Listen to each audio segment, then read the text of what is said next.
প্রস্তাব পাঠাইছিলেন, ও জিবরাইল আমার বন্ধুর কানে খবর দাও, আমার বন্ধু এই দেশের মাটিতে থাকতে পারবে না, আমার বন্ধু এই রক্ত মাখা জমিনের মধ্যে রাখবো না, আমার বন্ধুর দেহ আমার আরশের ডান পাশে দাফন করব। জিবরাইল খবর নিয়ে ডাকতেছেন, হুজুর আল্লাহর সালাম গ্রহণ করুন। আমি জিবরাইলের সালাম গ্রহণ করুন।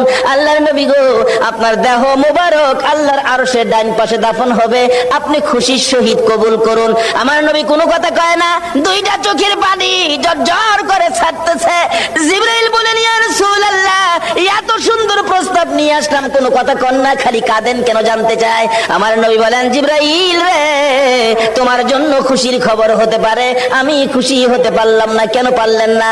রে জিবরাইল, আমার দাফন আল্লাহর আরশের ডান পাশে হবে, আমি জানতে চাই আমার গুনাহগার উম্মতের দাফন কই হবে রে? জিবরাইল বলেন, আপনার উম্মতের দাফন এই জমিনের মধ্যে হবে। আমার নবীর কান্না আরো বেড়ে গেছে। জিবরাইল,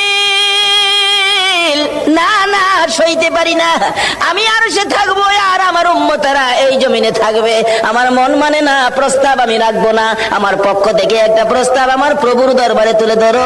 জিবরাইল রে, আমার গুনাহগার এতিম উম্মতেরা যেই জমিনে থাকবে, আমি নবী আরশে যাব না রে, আমি আমার গুনাহগার উম্মতের পাশে সেই জমিনের মধ্যে শুয়ে থাকবো।